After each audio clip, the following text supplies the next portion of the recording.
Okay, go ahead, Alex. Okay. Hello, everyone, and welcome to the 2026 SUNY Online Summit.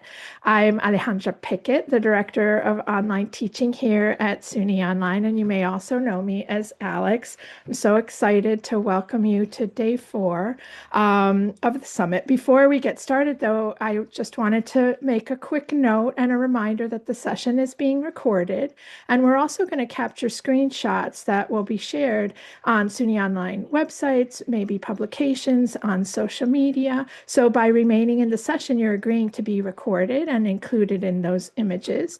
If you'd prefer not to be recorded, please feel free to turn off your camera or step out at any time. And I want to thank you for helping us document and share the great work happening across our community. I also wanted to give you a quick preview of the day today and highlight a couple of events. You're here in session one. Session two, which will be at 1:45, will be our 17th annual unsession, and I hope you will sign up to give a quick 3-minute or less presentation on something cool that you're doing at your institution, in your work, somewhere, something cool in online education that you are doing. The link is there, and Aline will pop it in the chat. Aline and I are co-moderating the session today. And then our workshop at 3 o'clock with Reed Dixon. I hope you'll come back for that. It will be a very good hour and a half workshop. And then please come back for our Oscar Awards presentations at 4:30 to see some really cool individuals and projects that are implementing Oscar in really exemplary ways. And then at 5:15, we're having our social networking event, Summit After Dark. So come back for an informal conversation of everything you've learned so far during the summit, to just hang out socially, network and meet some of the folks from SUNY Online and others who have been attending the summit so far this week. All right, so I am going to get out of this and ask Jolie to share her screen now. And let me stop share, actually, stop. And there we go. There you guys are. All right, so let me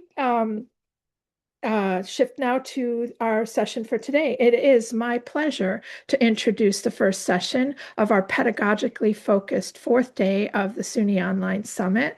Dr. Jolie Kennedy is Assistant Professor and Academic Coordinator of Educational Technology and Learning Design at our own SUNY Empire State University, where she leads both educational technology and learning design and adult education programs. Her scholarship focuses on designing human-centered online learning experiences with particular attention to learner agency and authentic connection in increasingly AI-mediated environments.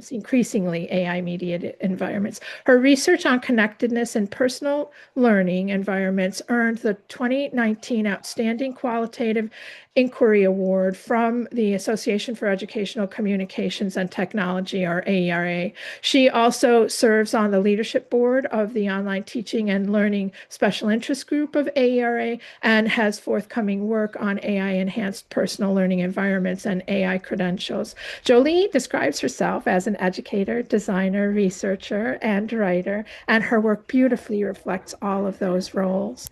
Partnering with her today is Dr. Diana Centanni, Director of Opportunity Programs, also at SUNY Empire State University. Dr. Centanni leads 8 specialty programs supporting more than 1,000 learners from underserved populations, and her work centers on advancing student success through the integration of research, practice, and policy. Her scholarship and teaching span inclusive pedagogy, post-traditional learners, student development, and access and distance education, areas that are essential to the evolving landscape of online learning that we're all interested in. In addition to her leadership role, she serves as an adjunct faculty member and prior learning evaluator, contributing to the field through research, peer review, and conference scholarship focused on equity and learner-centered practices. Together, Dr. Kennedy and Dr. Centanni integrate expertise in learning design, learning agency, educational equity, guiding us through a visionary and thought-provoking exploration in their session for us today titled Year 2036, Co-Creating Sociotechnical Imaginaries Towards Designing Openness into Online Teaching and Learning for Equity Embedded Digital Spaces. Please join me in welcoming them. Thank you so much, Alex. I can take it from here. I am Dr. Diana Centanni, and in a moment I'm going to pull up Dr. Jolie Kennedy. But first, as we move to the first slide today, I'm going to introduce you to some other people, some that you may not have known yet, you may not have met yet. And they might be heard saying, "Okay, Google, who is Derek Jeter?" Alexa, can you tell me the weather today in Tampa, Florida? Or, hey Jolie, hey Siri, text Jolie. These are our new friends from Gen Alpha. This is the very first cohort raised entirely in AI-generated, on-demand, algorithm-created, technology-related world. They are adaptive, visual, multimodal. They expect personalization, operate from a practical and entrepreneurial lens. But what I also want to tell you is that these are the students, my friends, that we will be teaching in future college years. So they will be in high school or in college in 2036. Next slide, Jolie. Little bit of an interactive portion as I pause here. I'm going to ask you all to imagine that it's the year 2036. And those students you just saw a minute ago who didn't know who Derek Jeter was are now in our classrooms. What are their learning needs? What technologies might be out there? And how might we transform our educational spaces? So just for a pre-writing moment, grab the chat, tell us what you're thinking, and drop some ideas for us to take a peek at. We're going to see if we can recap over here.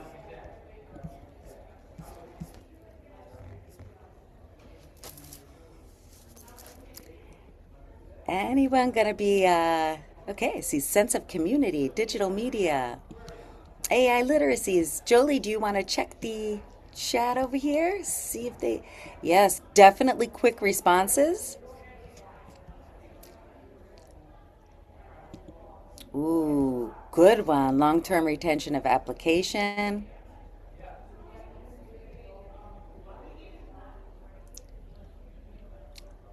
Wow. So, see that one from Simone? All of my kids do supplemental learning at their regular school currently through a tablet and apps. Applied learning, access, communities of inquiry, empowerment. Excellent, excellent. I'll wait for one or two more. I'm going to grab these and show you some themes in a moment. But first, it is important to underscore that these future learners will not remember a world prior to artificial intelligence. They were born into it.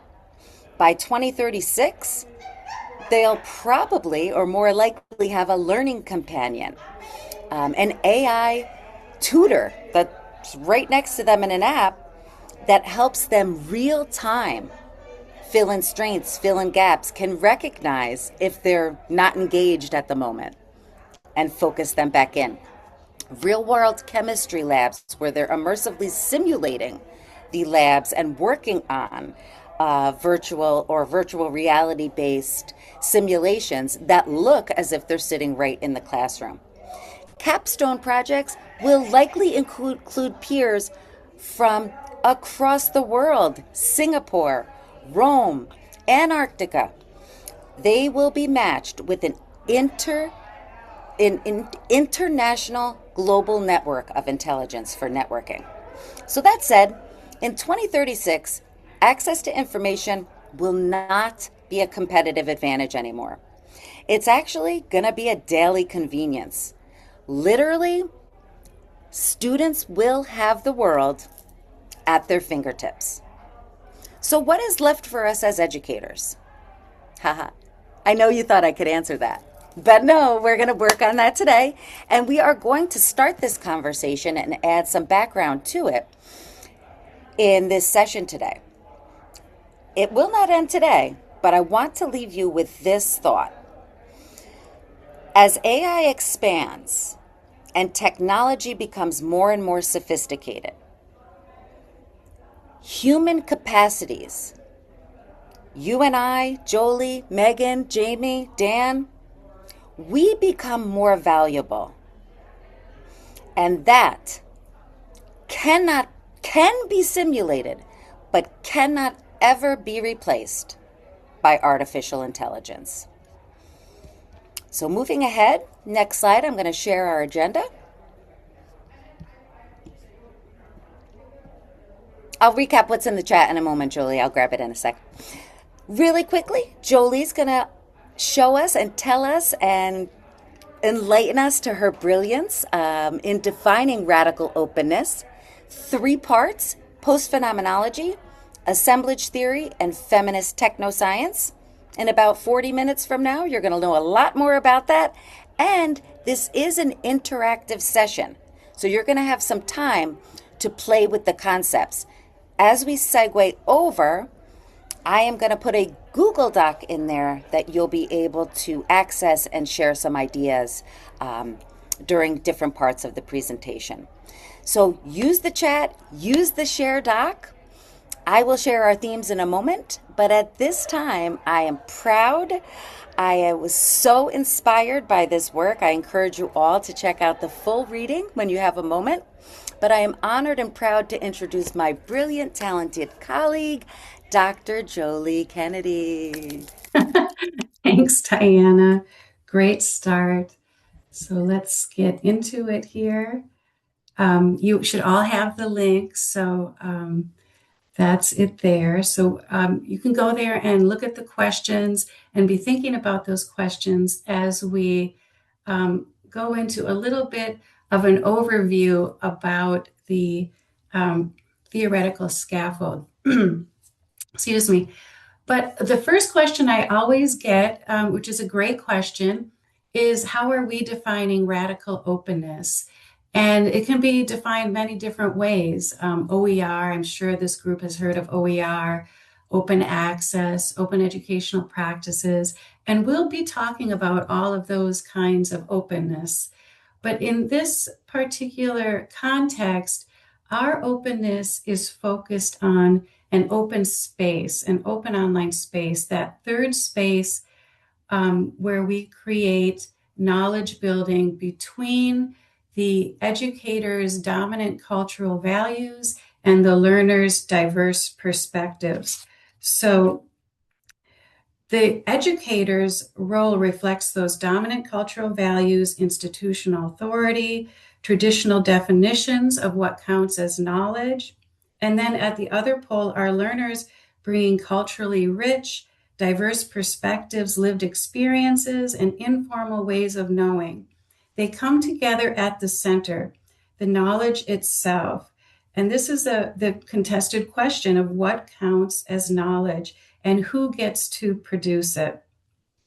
So that third space then is that generative space between these two poles, not a compromise, but a new terrain where we can both meet as co-creators. So this third space in formal learning contexts is that intersection between the educator's power to reflect that dominant cultural value and the culturally rich, diverse perspectives students bring. And hopefully it creates conditions for authentic interaction where students and educators can engage genuinely. in order to enable that joint co-construction of new sociocultural terrain, shifting what counts as knowledge and who has the authority to produce it. So meaning then is negotiated through lived experiences, both within formal educational systems and in the informal, technologically mediated exchanges of students' everyday lives. So this is the scaffold. It's a triadic theoretical philosophical scaffold developed jointly with my colleague Diane Michaelfelder of Macalester College. One of the reasons that we brought this up, if we think about radical openness as it applies to online learning spaces, we can understand that online learning spaces are not neutral. They're shaped by institutional interests, surveillance capitalism, power relations, and these can reinforce the social status quo. So then designing for radical openness means intentionally creating the conditions for that third space to emerge, centering learner voices, challenging entrenched hierarchies, preparing students to become agents of social change. So this is the purpose, really, behind this three-part philosophical scaffold. Post-phenomenology, assemblage theory, and feminist technoscience each contribute a distinct layer toward making that third space possible in online learning environments. Let's start with post-phenomenology. Post-phenomenology asks, how does technology mediate experience? And that's where we begin. It's descriptive, it's experiential. It begins with our first person embodied experience and asks how technology shapes what we perceive, interpret, and understand. It reveals the nature of human-technology relations, which I'll get into more in a bit, how technology can extend, mediate, and transform the self. I'll talk more about ID's four relations: embodiment, hermeneutic, alterity, and background relations, and then offer a framework for noticing how technology is quietly shaping us. This theory contributes to radical openness by fostering awareness of mutual vulnerability and seeing one another as persons. Post-phenomenology opens the conditions for authentic human connection in online spaces. So from post-phenomenology, then we go into assemblage theory. Assemblage asks, what are the interconnected forces that constitute this system? Assemblage is structural and material. It maps the terrain of the learning system by attending to all of its components: hardware, software, institutions, social relations, power structures. It reveals how online learning spaces are not neutral tools, but rather socially situated and shaped by power relations. In assemblage, forces can be stabilizing, like reinforcing entrenched norms, or destabilizing. They can open up lines of flight towards something new. Assemblage contributes to radical openness by making invisible forces visible, including surveillance capitalism, algorithmic bias, institutional interests. Assemblage theory equips learners and educators to see these systems.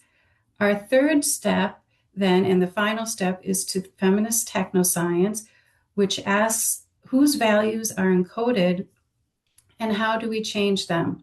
It's critical and a political theory. It argues that technologies are never neutral. They encode values, and technology designed specifically, it asks whose knowledge is centered, whose voices are amplified, and whose voices are marginalized. It moves toward action, preparing students to see themselves as change agents beyond users of technology, and it contributes moving towards radical openness by disrupting the institutional and technological systems that perpetuate inequity. So feminist technoscience equips learners to reimagine online spaces as sites of social transformation. Post-phenomenology was developed by Don Eide of SUNY Stony Brook, and it's a relational theory. The four human technology relations, which I'll go into in more depth in a minute, embodied, hermeneutic, alterity, and background. This theory views technology as socially constructed cultural instrument and how life is experienced with and through technologies. That's the focus of post-phenomenology.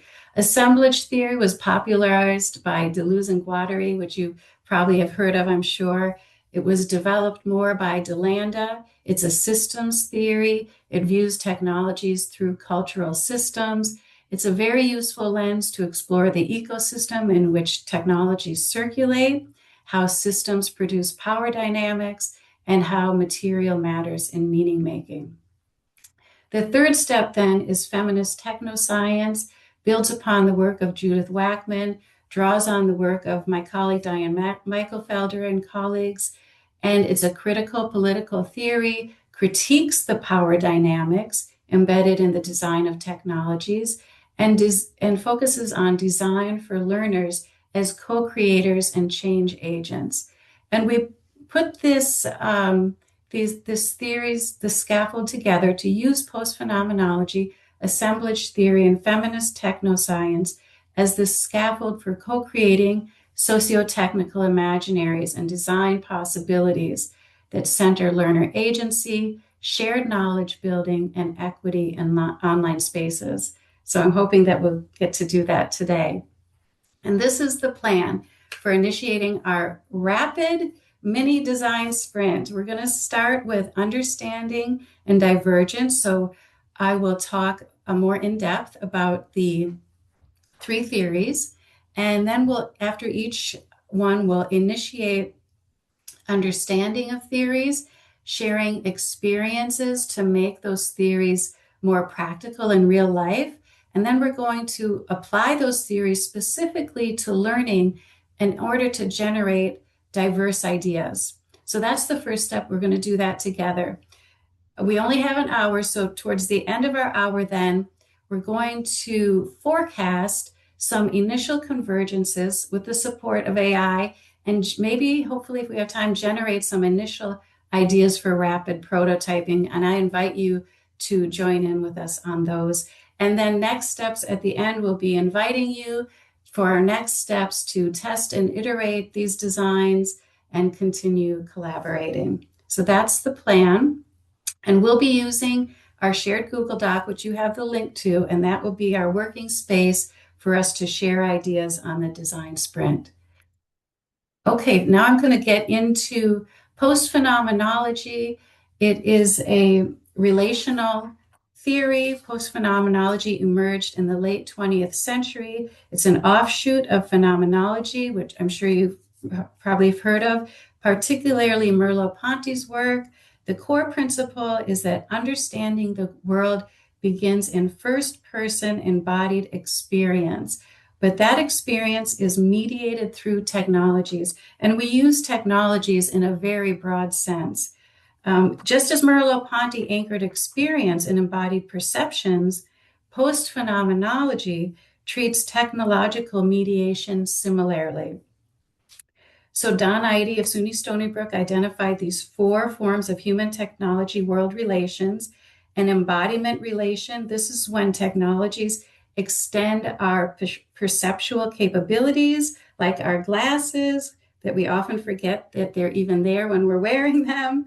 A hermeneutical relation is when technologies mediate our reading or interpretation of the world.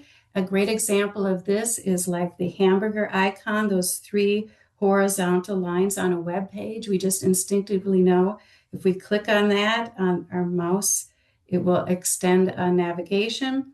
The alterity relation is when technologies are perceived as a quasi-other with its own mind. And of course, I'm sure Siri and Alexa come to mind there. And then our background relation is when technologies operate unnoticed in the background, like electrical systems or Wi-Fi, and those things we don't notice unless they're not working and they go down. So these relations, the human technology world relations, they are two-way. in that technologies shape the world and they shape the self. So, for example, inviting Alexa into daily conversation can also make human speech more machine-like over time. So what we have found is that actually post-phenomenology is somewhat underutilized in ed tech scholarship.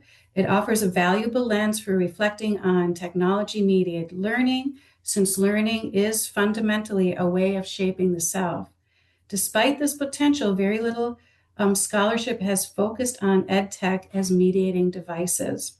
One example comes from Anna Oliver, who drew on Marx, Heidegger, and Eide to examine a triadic human technology education relationship.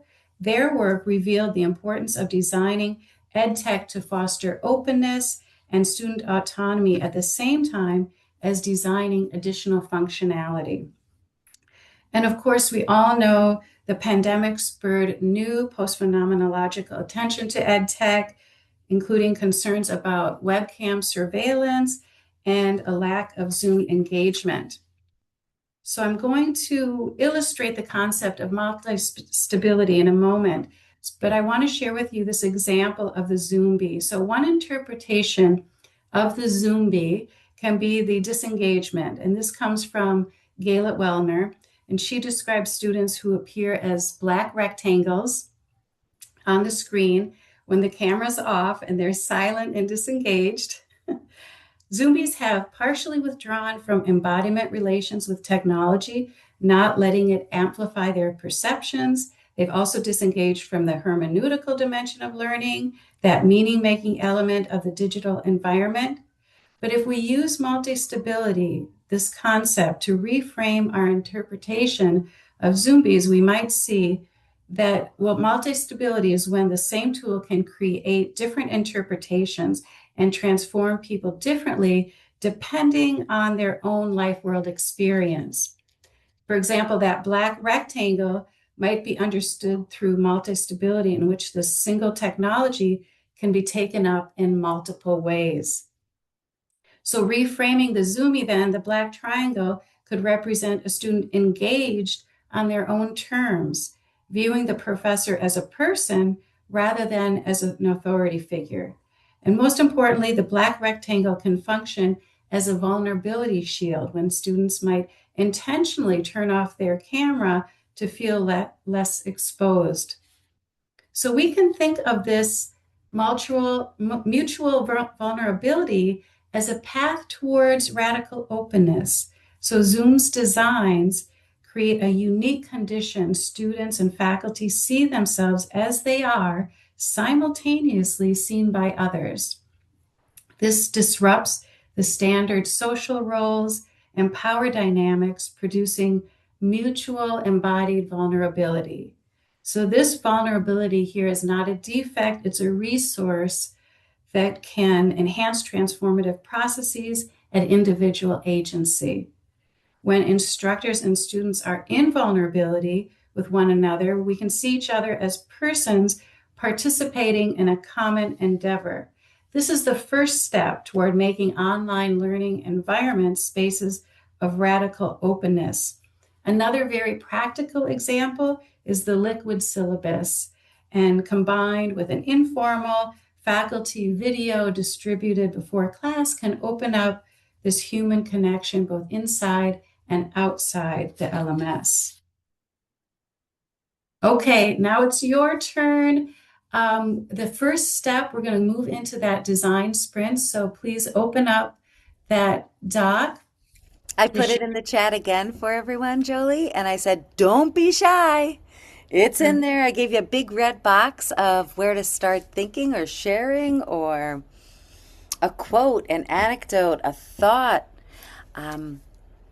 What comes to mind after you just heard 3 intersecting theories that push us into 2036? Where will we be? What are your thoughts? Let's check out this design sprint over here, Jolie. Ooh, we got some people talking.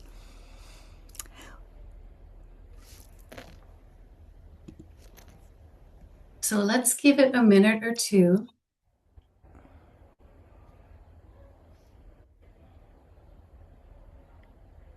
Thinking of your own specific moment when a technology changed how you perceived or made sense of something, a tool, a platform, a device.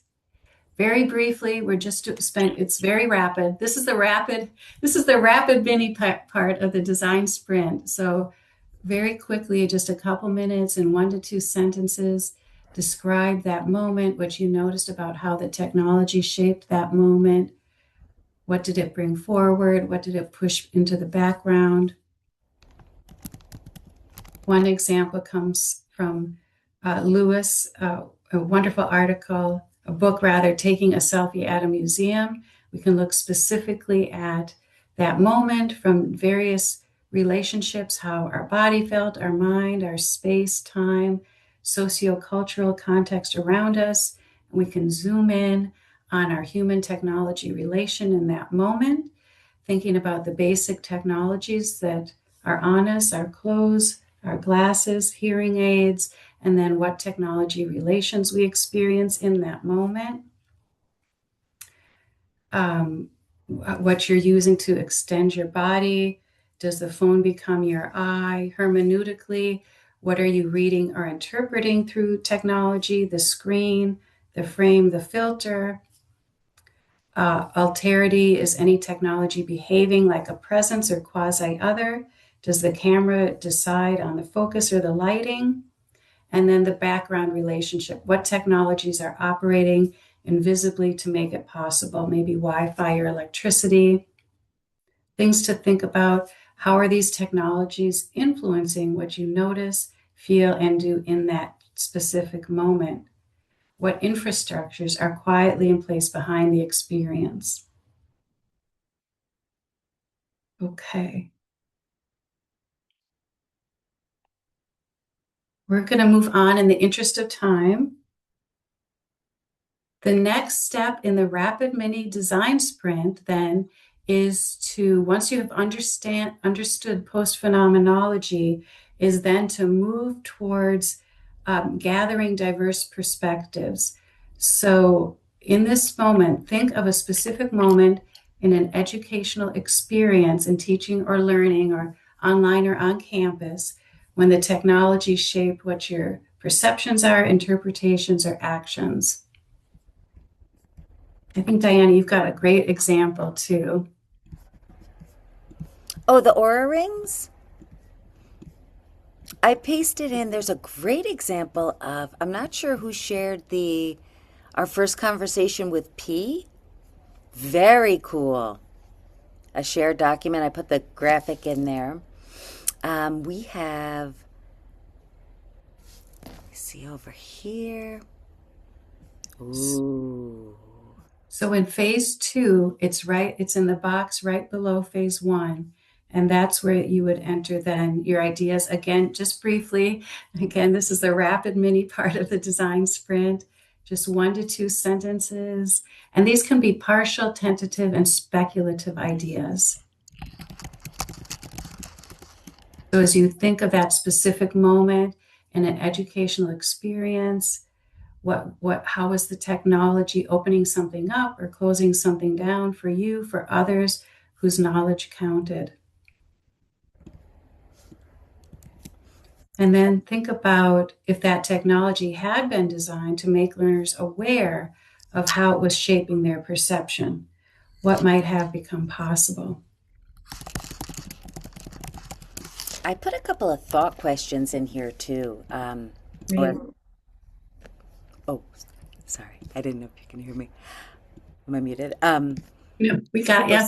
Some of the ideas in the chat, in the share document are the invisibility or inclusivity or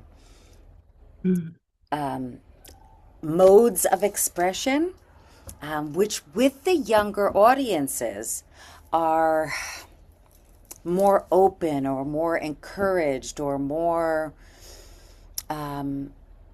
radically open, if I borrow the central theme of the day. And one of the ideas that keep coming up there is, can a learning environment be inclusive if identity is somewhat invisible? If it could be an avatar, if you have a VR headset on? Is participation the same? And does it mask some of the inequities or leave some others behind? So those are some of the more policy related or higher level thinking elements that, although we might be designing or coming in with pedagogy or thematic or content elements, there's still, again, I'm going to pull back to our intro, the human aspect that the machines and the AI cannot delineate, at least at this point. And that's where the idea of what a teacher might be in the future. Maybe it's a mediator, a facilitator, a partner in learning, along with the technology. So I'll put that key question in here. There was some really interesting concepts coming up. Hang on, I'm going to go look again. Okay, thanks, Diana. While Yeah. you're doing that, I'm going to move on to assemblage in the Great. interest of time. Okay, so post-phenomenology overlooks the dimensions of power inherent in how technologies are deployed. Assemblage theory, though, is needed as that next step to move toward radical openness. DeLanda describes assemblages as wholes, essentially like whole systems whose properties emerge from the interactions between parts, and these parts can be detached and recombined into other assemblages. So key dimensions include material like hardware and software and telecommunications, and expressive roles like language and relationships, also stabilizing and destabilizing forces, as well as rigid and flexible processes. Now, when we apply this in educational technology, we see that assemblage theory is also somewhat underutilized, but is gaining traction. For example, Scott and Nichols used assemblage theory to examine learning analytics towards supporting greater technological and pedagogical diversity. Williamson examined EdTech as a data assemblage, looking at how platforms might shape student subjectivities.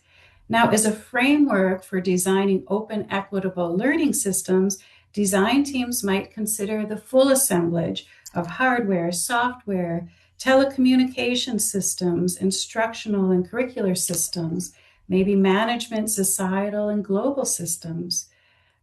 Critical analysis of systems within the learning assemblage might reveal how they stabilize or destabilize societal norms. One example of destabilization in online learning comes from the open movement. Communication technologies can destabilize those spatial boundaries. Of some examples, which I'm sure you know about already, open education resources, open access like MOOCs, open educational practices like network scholarship, and open source technologies. So now let's consider how to make those dominant forces in assemblages more visible. For example, the internet's emancipatory potential coexists with its power to label and categorize persons by gender, race, class. Buchanan examined the internet as an assemblage controlled by sociocultural powers of big technology. The internet can stabilize oppressive norms rather than disrupt them. It can reinforce sexism, racism, colonialism, patriarchy. So seeing these dynamics through a critical systems lens makes exclusions and structures of oppression more visible. When we look at technologies as these fluid ideological assemblages, we can see that categories are embedded in technology infrastructure that become natural, but are actually programmed agendas. In this way, through design, materiality matters in meaning making. So in learning management systems, that interaction of material environments and linguistic discourse produces knowledge. This view demands attention to values encoded in our digital learning environments and how learning management systems may influence power structures. So, of course, now in the age of AI, designers, educators, learners, we must develop human technology relation literacies. We must learn to see how materiality reinforces power, how biases are coded into everyday technologies, how assemblages shape identity. Assemblage-inspired design can foster learner autonomy, agency, empowerment. And this is the second scaffolding layer. Assemblage focuses attention on power structures and human technology relations, which is essential for radical openness. Okay, back to our mini design sprint, understanding assemblage. Noticing the forces shaping the space. Our starting point will be what's visible and what's hidden. Thinking of a specific moment in a technology experience where the technology felt like more than just a tool, something about the platform, the system, the space around it, quietly shaping what was possible or impossible. Again, this is the rapid mini part. So very briefly, in just a couple of minutes, 1 to 2 sentences, partial sentences, tentative ideas are all welcome. Think about what you noticed in that moment. We What have are the lots first? of great stuff populating, Jolie. Really, really great stuff. Great. Keep on pumping them out. I'm back here responding and moving them on. I wish it Good. told us the names. It's still anonymous, and I think we did that on purpose. But if anybody also wants to open and tell us with words to reinforce, um, it seems like sometimes you can't type fast enough. So, by all means, get us your thoughts because we want to hear from you as part of this presentation. Says, 6 allow students share their story. I'm looking at the chat too now. I switched back over from the Google Doc. Good. Great. What forces, material, institutional, social, or relational were at work in that moment? And were they visible to you at the time? Great. Jolie, this is a great question. Quote from Sharon Jacobson. So, Sharon, thank you for this idea. You can create assignments that allow students to share their story. Okay, but the powerful part is the next line here in the chat. So you can create assignments that allow students to share their story as it applies to the theory and the realities of others. So it has become a two-way dimension that is now could be live, could be real time. You could have a headset. Is that a person or is it a robot? Is it AI? And how does that either reinforce the learning or dehumanize it? Because the value of that human connection is kind of how we can stand up to the machine, if you know what I mean. But the reality and that connection with others, because other theories do point out that belongingness and a feeling of community comes from that connection. So is there authenticity when it's completely a robot? Can we feel a connection? And I don't know if we know the answer to that yet, but certainly as a researcher, it is a question in my mind when I start reading and thinking in terms of radical openness.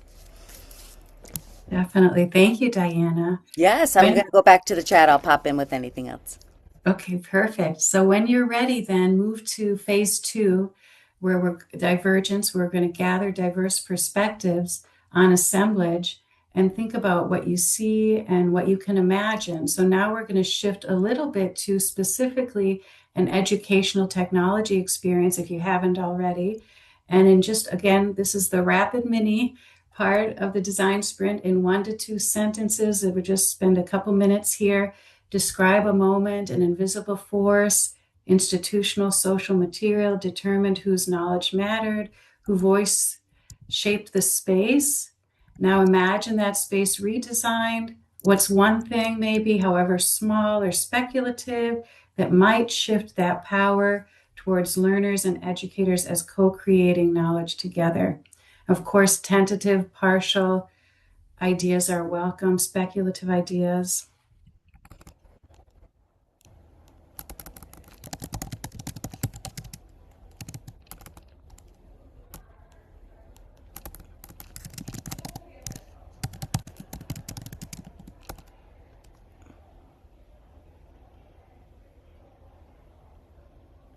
That's really cool. Sharon is still telling us about her example, Jolie, and it's such a great one. It's letter writing, and then the letter writing is being shared with other learners. And Sharon, if you feel like sharing a little bit more, I'm trying to write back as quickly as I can, but it's actually a fascinating example that brings together a technology experience bridging social, material, invisibility, and brings people together. So it bridges a lot of the concepts here. Thank you.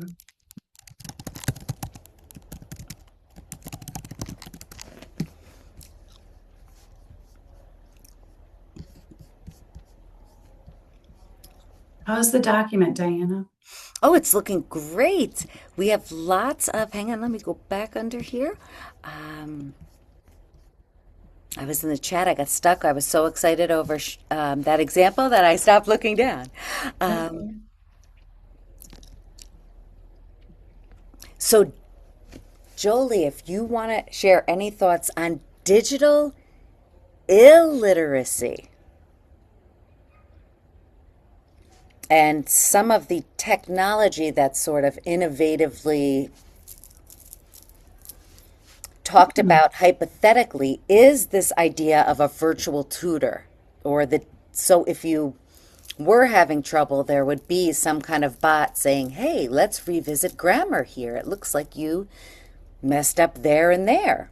Let me help you. Live while either working in the headset or working in the classroom. But digital illiteracy, excellent, excellent angle to consider. Yeah. And those bots are supposed to help with engagement as well. So if a student is working electronically and there is this virtual assistant or virtual, like someone tapping you on the shoulder, and they notice a level of engagement going down or quiet for a certain amount of time that can be set, they pipe back in and go, hey, reminded me of like your iPhone, your iWatch that might say, hey, it's time to stand. When you get that little announcement on your phone, it's the same idea, but it's in your learning classroom. It's while you're reading, it's while you're writing, it's while you're practicing sign language or learning another language, real-time feedback while the learners are engaged. Avatars, hypertext, and gamification, some of my favorite elements. And that, Jolie, we could add to maybe some of our post-session topics for future discussion. Great. Because this population of students is not only going to expect the gamification, but they're going to expect it to be personalized to their Right.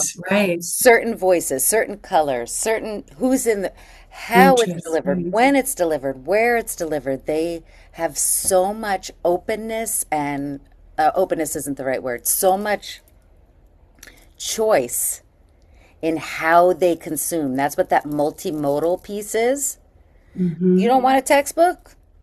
You don't want to read a textbook? You can do an audio textbook. If you don't want an audio textbook, it can talk to you. It can be an e-textbook. Or we can just summarize it for you right here in a PDF and then make some flashcards. Would that help you?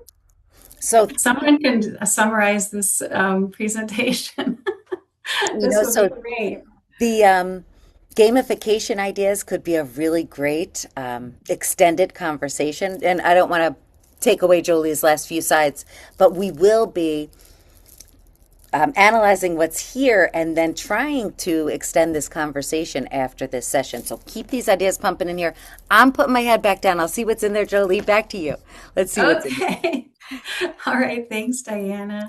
All right. We're going to move. We've got about 10 minutes left. We're going to move into our final and third theory in the triadic philosophical scaffold.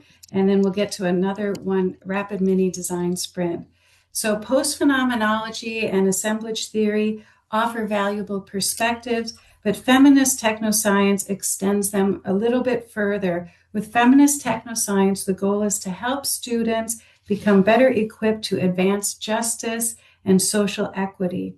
So online learning environments designed with this scaffolding could help students see how technologies are embedded within societal norms, or embedded with societal norms, including norms related to gender, race, class, and other forms of identity. So while assemblage does point to power dynamics, it doesn't examine how they're designed in technologies. In that way, assemblage, you can think of assemblage as a flat ontology with the ideas that no object dominates over another. And this flat ontology might dampen interest in questioning those power relations. So while assemblage does a lot, it emphasizes transformation and openness. It does not theorize how inequalities endure and reproduce. So feminist critique offers this corrective, and it brings power relations to the fore and encourages political action. But let's take a moment and focus on technoscience and what it means for ed tech. Technoscience signals the essential linkage, of course, between science and technology, and how both are always wrapped up in social political interests. Thus, technology-mediated education must similarly be examined. For example, how instructional technologies might reflect patriarchal power or gender inequities, or how broader institutional interests might sustain those systems. Scholarship has explored gender differences in online learning, but there's still some underutilization of feminist technoscience specifically. Research has shown that women tend to treat online competency as a general learning goal, whereas men tend to use it to extend their own power and personalities. That's one kind of difference. Men tend toward declarative, opinionated voices online, sometimes speaking over women rather than opening dialogue. Online environments that support these dominant voices really are insufficiently receptive to women learners. And so feminist technoscience can make this kind of designed gender bias more transparent. Judith Wackman's work on networked communication technologies really offers some inspiration in this area. She looked at ICTs in the workplace, and that context can parallel learning management systems. So it's very popular perception that information communication technologies, or ICTs, accelerate work and can create very stressful multitasking. But actually, workplace practices reveal a much more nuanced relationship. Technology design does not dictate how technologies will be used. Rather, their formation continues long after they leave that design lab. We can see a parallel between professional workplaces and learning management systems because both of these position participants as knowledge workers. Professors are increasingly seen as knowledge workers whose academic effort builds capital for a market economy. So in this way, learning management systems might function as a kind of microcosm, preparing students to perform well in competitive and productivity-driven contexts. Some examples of learning management systems as tools of control and knowledge work come from the LMS features, things like data analytics, performance monitoring, immediate feedback. These kinds of things serve to propel the idea of productivity. Blackboard's language about controlling discussions or locking students out mirrors a kind of supervisory dynamic. Another example is the rise of gamification in learning management systems, which can further signal their role in accelerating work and preparing students for the information economy. So this raises the question then, if learning management systems produce knowledge workers, how can they also help to dismantle gender inequities and promote social change? One example is social annotation as a feminist technoscience practice. I'm sure many of you are familiar with social annotation. Judith Wackman noted that ICTs are not fully multi-stable in ID's sense, but workplace spaces are flexible. And so in that relation, two technologies are socially constructed through specific cultures and practices. So in this way, then, social annotation and collaborative technologies can help students to draw meaningful connections to text alongside peers. So when cultural practices invite free student responses, technology can contribute to a more balanced, equitable, non-competitive educational experience. So social annotation might mitigate against dominating voices online and disrupt traditional hierarchical knowledge practices in higher ed.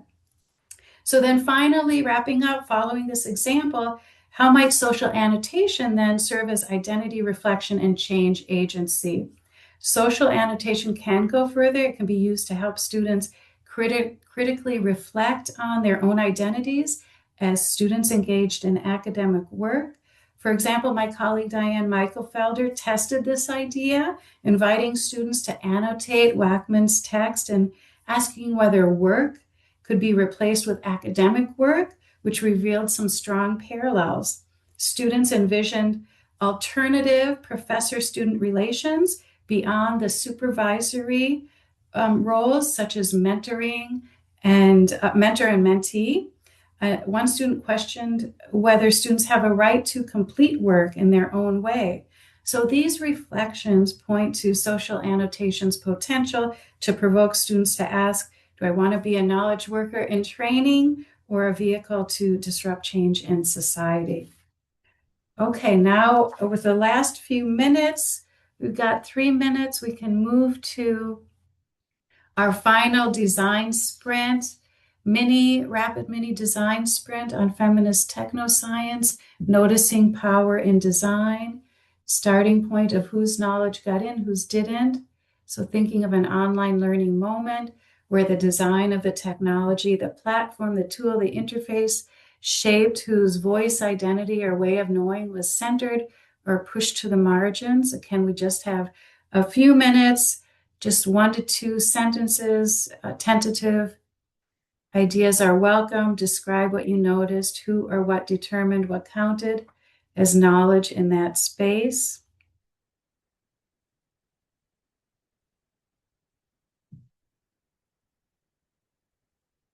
And then moving on to divergence, the little box beneath understanding, from noticing to reimagining. In an educational technology experience, describe a moment where a learner's identity or lived experience was treated as peripheral to the curriculum rather than central to it. Again, partial ideas are welcomed. Jolie, that's come up a few times too, the idea of assessment or measuring or not really as much. It speaks a little bit to the power dynamic. That's one lens we could look at it there, meaning if it's not formal graded and it's not grade book and there's not this, it's more of a fluid, open environment. How is assessment made to be fair or made to be, who gets to judge? Is it peer to peer? Is it peer to machine? Is that the teaching sort of role? Does it become pass fail or assessment based learning, portfolio based learning? And those are just what we know today. The technology is going to take those over as well. One thing I want to point out too is a digital scorecard keeps coming up as this futuristic idea that I was picturing it the way they were describing what I read in this article, almost like your LinkedIn page for what we know today, but it builds and it builds and it builds because you're just adding to your knowledge base, and it will follow you based on where your intellectual journey takes you. So school may not be as structured. Almost, it reminded me of a Montessori model combined with a LinkedIn page, combined with a radically open environment. So students might be navigating where they want to go next, finish a badge, finish a component, show some depth of knowledge. It goes to their digital scorecard and they're moving on to something else. How would we even package that in a college degree, in a high school degree? Fascinating. I'm going to put some of the other themes here in the chat, Jolie, and these were some that could be thoughts, conversations for future. So I'm going to put them in there, and then I'll add the notes to the share doc in a moment. But Awesome. Thank you. Well, we didn't quite get to all of the convergence and rapid prototyping, but we have a lot to do going forward. So we'd love for you to join us. You can give us a shout out. Our emails, let's see, are here. And yeah, we would love to hear from you. Thank you. Thanks for putting those in the chat. I appreciate that. Thanks so much, Jolie and Diana. I'm gonna, if you guys stop sharing your screen, I can share Yes, mine. of course. All right, and I just want to say thank you again to our presenters for our first session today. And I don't know, where am I here? I'm trying to share. Here we go. There it is. I just want to remind everyone of the sessions that are coming up. We're having a great day today full of amazing sessions. Our next one will be at 1:45, the annual unsession. So I hope you'll come back for that and showcase some of the wonderful things you're doing. I posted some links in the chat as wrap up for that. Oh, how did that happen? There we go. Sorry.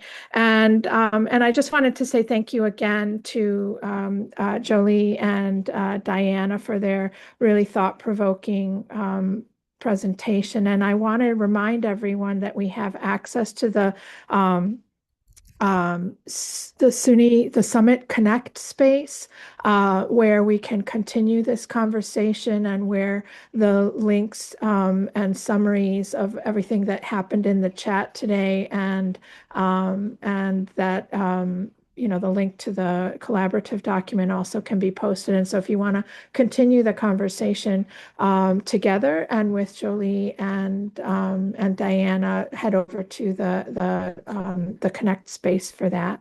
And so with that, I just want to say thank you again to all of you, as well as to our presenters today for this really wonderful start to our fourth day, our fourth pedagogically focused day of the SUNY Online Summit. And I hope to see you back again at 1:45 for the unsession. thank you everyone so much for being here. We would love to hear from you again. If you didn't have a chance to read Dr. Kennedy and Dr. Mitchfell's phenomenally brilliant work, I did put the PDF in the chat if you didn't get it yet. So thank you, Alex. Jolie, as always, one of the brightest minds in education right now. So have a great rest of your day, everyone, and thank you. We'll see you soon. Thank you.